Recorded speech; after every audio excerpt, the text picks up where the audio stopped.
Genèse, chapitre 7. Genesis 7. C'est tout ce que je veux dire.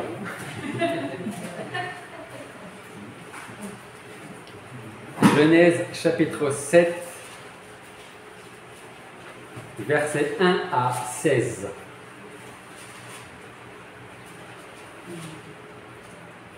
Et l'Éternel dit à Noé: entre toi et toute ta maison dans l'arche, car je t'ai vu juste devant moi dans cette génération. Tu prendras avec toi de tous les animaux purs 7 paires de chaque espèce, le mâle et sa femelle. Mais des bêtes qui ne sont pas pures, 2, le mâle et sa femelle.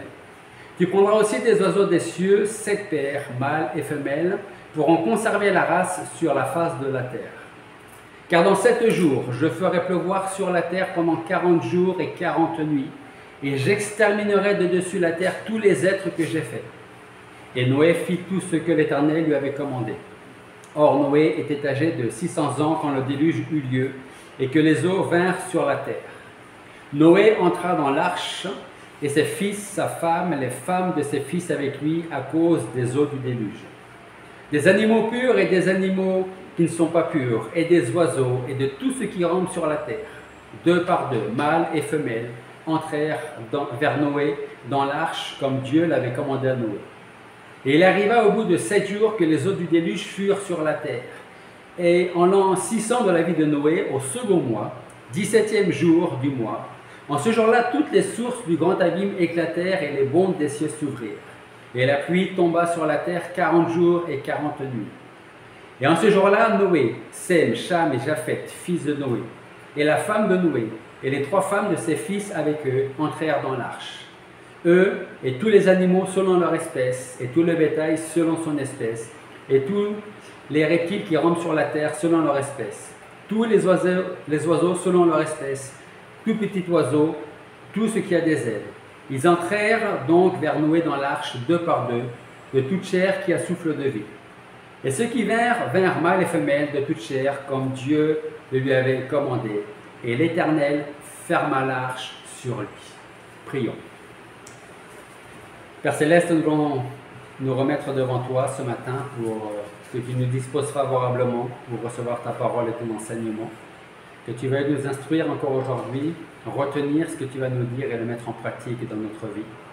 Que tu veuilles nous utiliser, Seigneur, pour servir ton royaume, faire avancer ton évangile. Et merci encore pour chaque personne ici présente. Je te demande de les garder, de les conduire en toutes choses et de les bénir. D'être avec toutes les personnes qui vont suivre ce message par la suite sur Internet, Seigneur. Que tu parles également dans les cœurs. Et c'est en ton nom que nous te prions. Amen. Il y a combien de temps pour le plus jeune que vous êtes au Seigneur? Peut-être que le plus jeune, ce sera... Oui, Lou, combien de temps? 1 an à peu près. Et je ne pense pas me tromper qu'en disant la plus ancienne,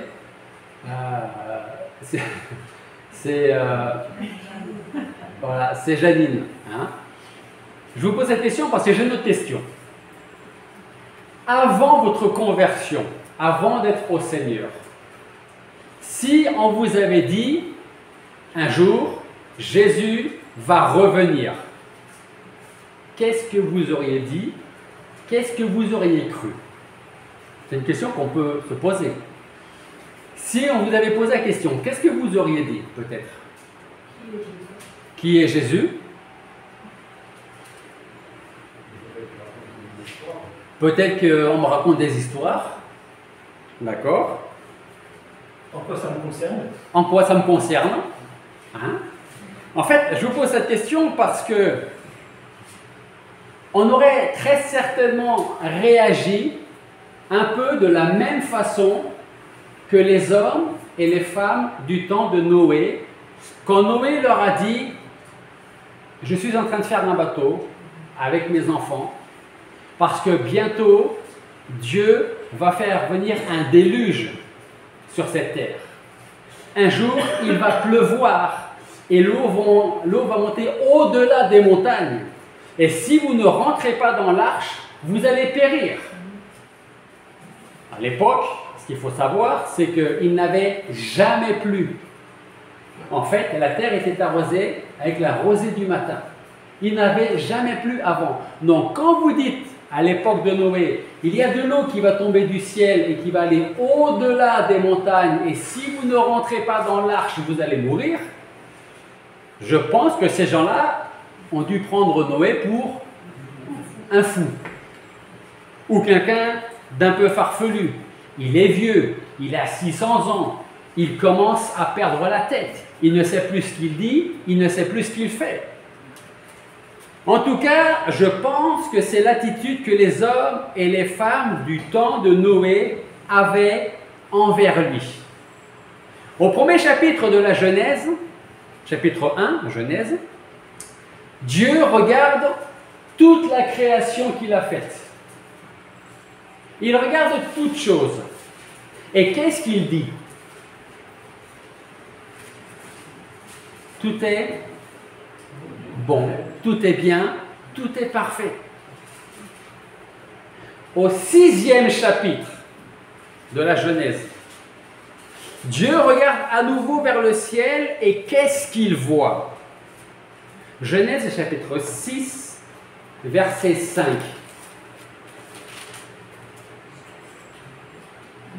Et l'Éternel vit que la malice de l'homme était grande sur la terre et que toute l'imagination des pensées de son cœur n'était que mauvaise en tout temps. C'est à cause du péché de Adam et Ève que le mal se trouve dans le cœur de tous les êtres humains.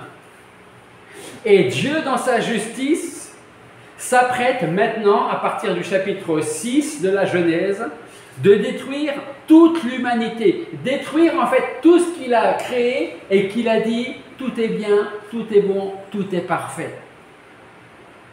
Un peu plus loin, au chapitre 6, verset 7, nous lisons: j'exterminerai de dessus la terre l'homme que j'ai créé, depuis l'homme jusqu'au bétail, jusqu'au reptile, jusqu'à l'oiseau des cieux, car je me repens de les avoir faits. Tous, sauf une famille. Noé, avec sa famille au grand complet, trouva grâce aux yeux de Dieu.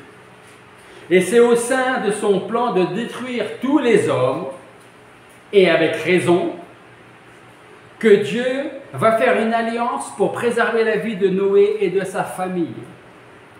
Mais ce n'est pas la bonté, ce n'est pas la gentillesse, ce n'est pas les bonnes œuvres de Noé, ses enfants, sa femme, les femmes de ses enfants, qui ont fait que Dieu a dit, eux je vais les épargner parce qu'ils font de bonnes choses. Non, parce que le péché était aussi dans la vie et dans le cœur de Noé et de sa famille. En fait, Dieu a accordé sa grâce à Noé et à sa famille. Et même si Noé était quelqu'un de juste et d'intègre en son temps, son caractère n'était rien d'autre que le fruit de la grâce de Dieu dans sa vie. Et je pense que Noé aurait pu dire, s'il connaissait les paroles de Paul, il aurait pu dire comme Paul, c'est par la grâce de Dieu que je suis ce que je suis. Et sa grâce envers moi n'a pas été vaine, au contraire. J'ai travaillé beaucoup plus qu'eux, non pas moi pourtant, mais la grâce de Dieu qui est en moi. Ça c'est 1 Corinthiens chapitre 15, verset 10. Dieu s'est donc plu à manifester sa miséricorde envers Noé et à laisser les autres de côté. Regardez un passage avec moi, 1 Pierre, chapitre 3. 1 Pierre, chapitre 3. Je pense qu'on doit dire 1 Peter 3. 1 Pierre, chapitre 3, versets 18 à 20.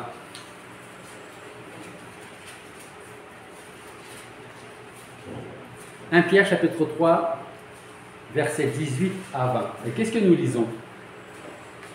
Nous disons, car Christ aussi a souffert une fois pour les péchés, lui juste pour les injustes, afin de nous amener à Dieu, ayant été mis à mort selon la chair, mais vivifié par l'Esprit. Verset 19. Par lequel aussi il est allé prêcher aux esprits en prison, qui avaient été autrefois incrédules lorsque du temps de Noé, la patience de Dieu attendait pour la dernière fois, pendant que l'arche se construisait, dans laquelle un petit nombre d'âmes, c'est-à-dire 8, furent sauvées à travers l'eau. Là, Pierre nous dit que 8 personnes, sur le nombre total de tous les êtres humains qui existaient à l'époque, ont été sauvés.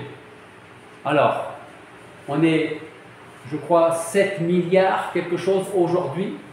À l'époque de Noé, je ne sais pas combien ils étaient, mais peu importe. Ce qu'il faut retenir, c'est qu'il y a eu seulement 8 personnes sur toute la population mondiale qui est rentrée dans l'arche et qui a été sauvée.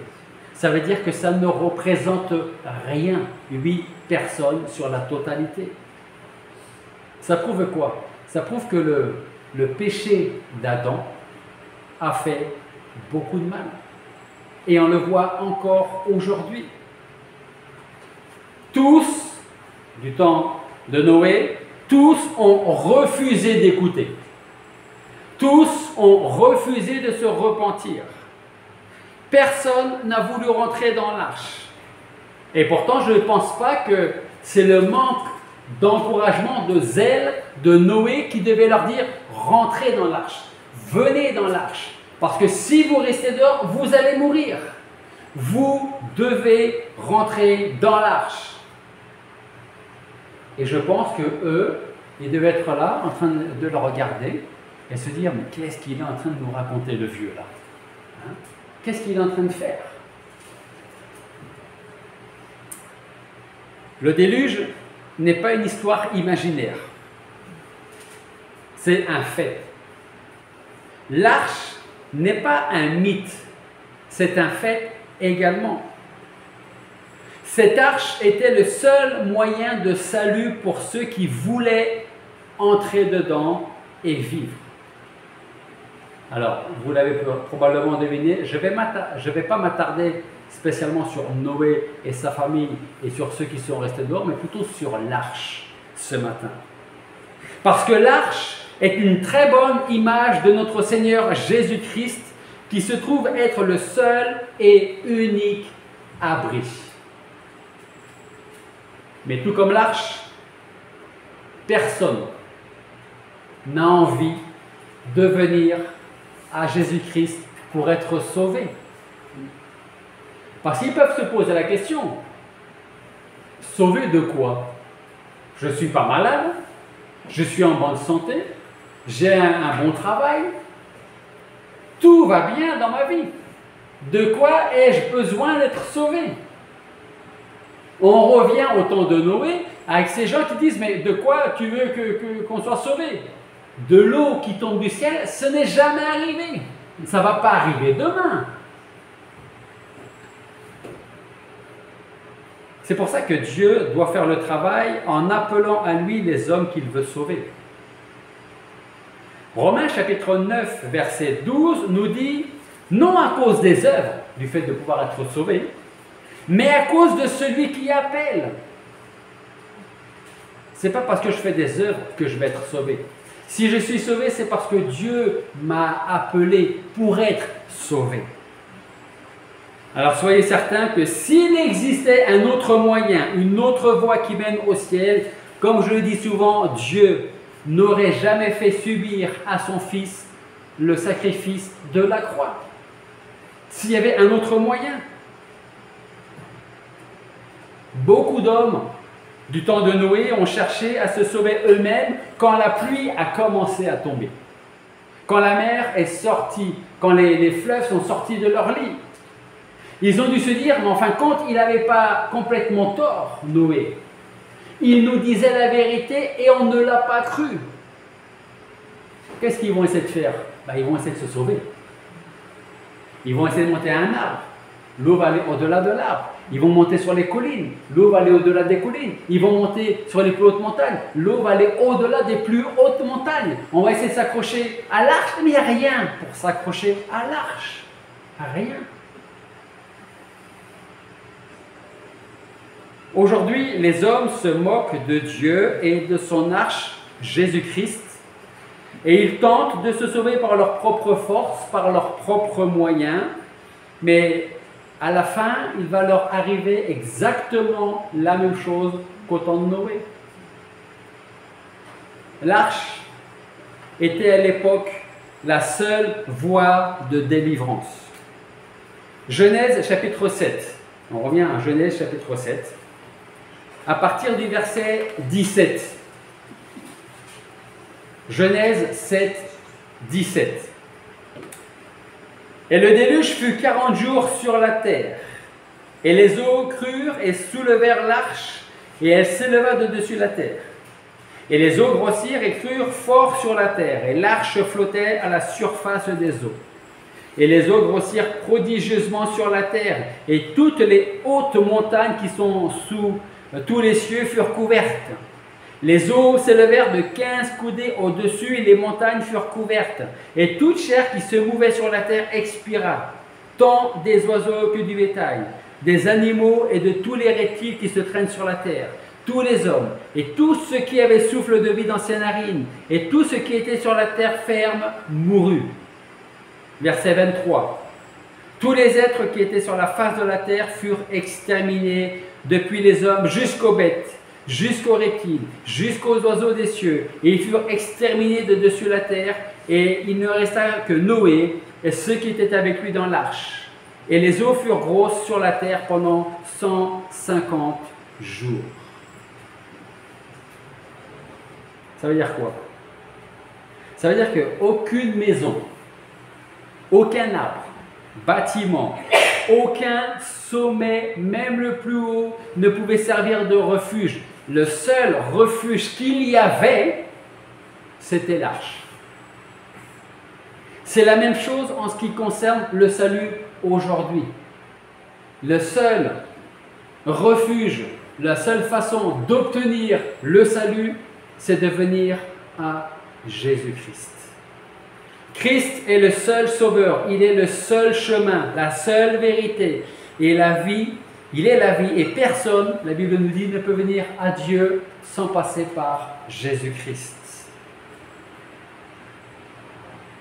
Deuxième point, c'est que l'arche contenait tous ceux qui sont venus dans l'arche, les hommes comme les animaux.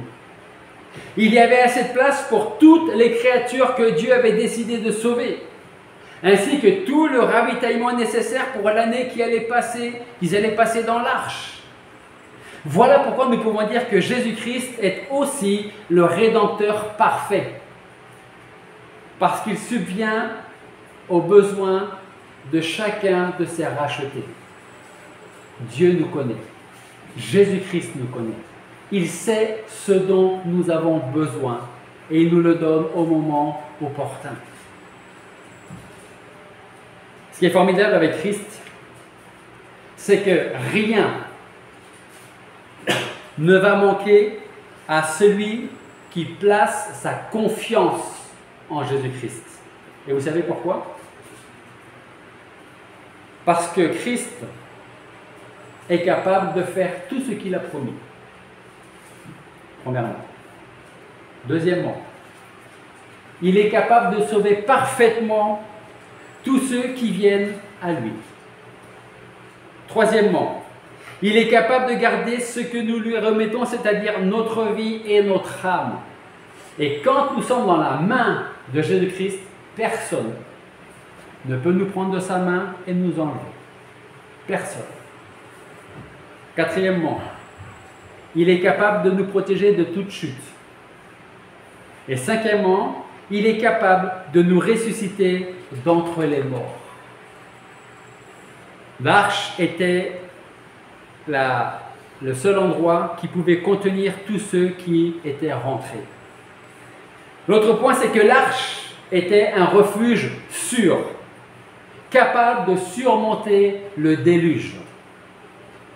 Vous savez pourquoi le déluge était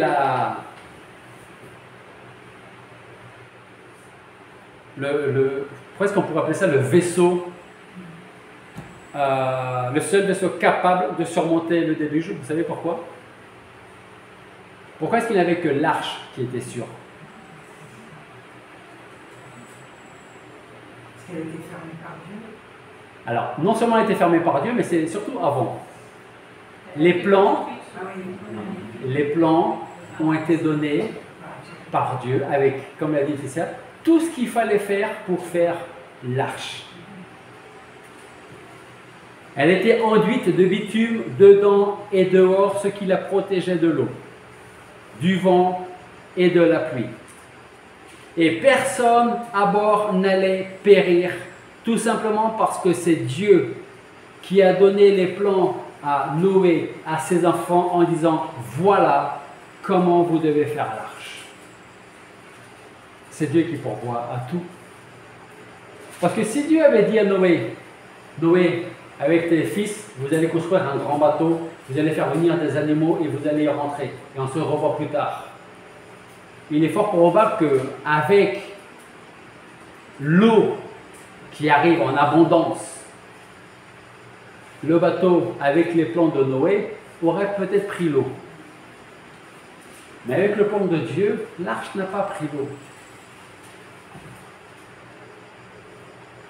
De la même manière, notre Seigneur et Sauveur Jésus-Christ est un sûr fondement, un sûr abri qui ne chancellera jamais.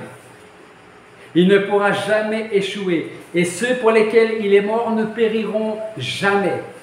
La sécurité et la sauvegarde de Noé et de toute sa famille ne dépendaient pas des qualités de marin de Noé. Je ne suis même pas sûr qu'il avait des qualités de marin. Je ne suis pas sûr qu'il ait déjà conduit, dirigé un bateau comme ça un jour.